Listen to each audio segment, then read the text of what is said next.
Hi partner, do the accounts, don't audit the accounts.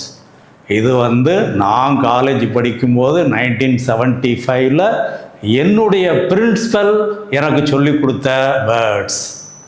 அக்கௌண்டன்சியை பொறுத்தளவில் again and again work out பண்ணிக்கிட்டே இருக்கணும். ஒவ்வொரு illustration ஒவ்வொரு எக்ஸசைஸாக செஞ்சு பார்த்துக்கிட்டே இருக்கணும். இப்போ எல்லாமே அட்வான்ஸ் ஆகிட்டீங்க. செல்ஃபோனு, லேப்டாப்பு, ஆர்டிஃபிஷியல் இன்டெலிஜென்ஸு எல்லாமே ஆன்லைனில் பார்த்து டெஸ்ட் எழுதிக்கிட்டு இருக்கீங்க. இருந்தாலும் நம்ம இன்டெலிஜென்ஸையை டெவலப் பண்ணணும்னா accountancy again and again work out பண்ணி பார்த்தாத்தான் முக்கியமானது. அதில் நான் அகெயின் சொல்கிறேன், உன் மைண்ட் உன்ட்ட கேட்க வேண்டிய கேள்விகள் 3. What is this? ஒன்றே படிக்கும்போது இது என்னங்கிறத நீ தெரியாமல் படிக்கக்கூடாது.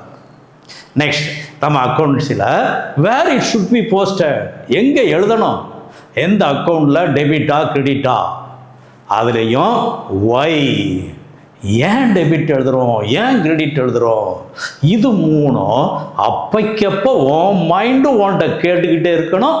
அதுக்குரிய ஆன்சரை நீ தெரிஞ்சுட்டு தான் அடுத்ததுக்கு மூவ் பண்ணணும். Right, come to the point. Admission of partner.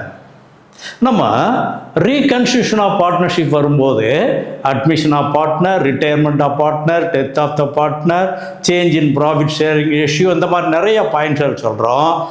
எல்லாத்துக்கும் பொதுவான பாயிண்ட்ஸுகள் ஒரு சில இருக்குது.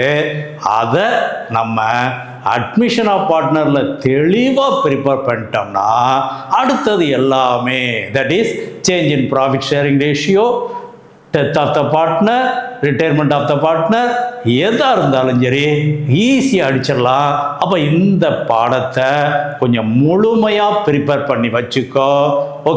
Okay boys.